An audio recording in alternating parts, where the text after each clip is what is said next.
Turning it up to 11. Mastering English idioms. Hello, everyone. Welcome back to our channel. Today, we're diving into an exciting English idiom that's sure to add volume to your English conversations. Turn it up to 11. This phrase is not just about volume in the literal sense. It's a fascinating example of how language can capture imagination and exaggeration. So, let's crank up our learning and find out what it means to turn it up to 11 in English. The phrase, "turn it up to 11, originates from the 1984 mockumentary film, This is Spinal Tap.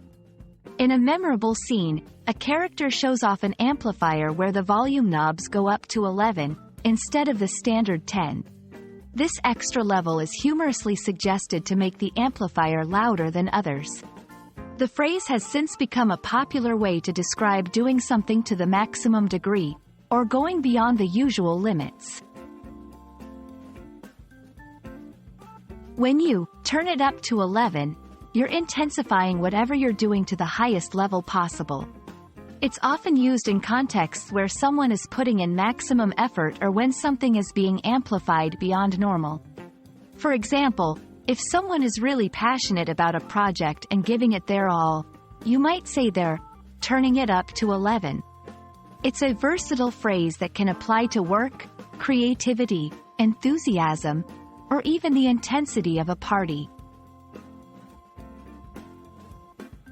Let's look at some examples to see how this idiom fits into everyday English.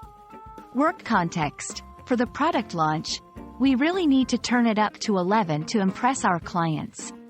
Personal effort. I'm turning it up to 11 for my final exams. I study 10 hours a day. Social events. That party last night? They turned it up to 11 with the music and decorations. These examples show that turn it up to 11 can be a fun and expressive way to talk about doing anything with great intensity or enthusiasm. And that's how you turn it up to 11 with your English. This idiom is a great example of how English speakers use language creatively to express ideas of intensity and maximal effort. We hope this video has not only explained the meaning and use of this phrase but also inspired you to turn up your English learning to 11. Keep practicing, and don't be afraid to add some idiomatic expressions to your conversations. Thanks for watching, and we'll see you in the next video.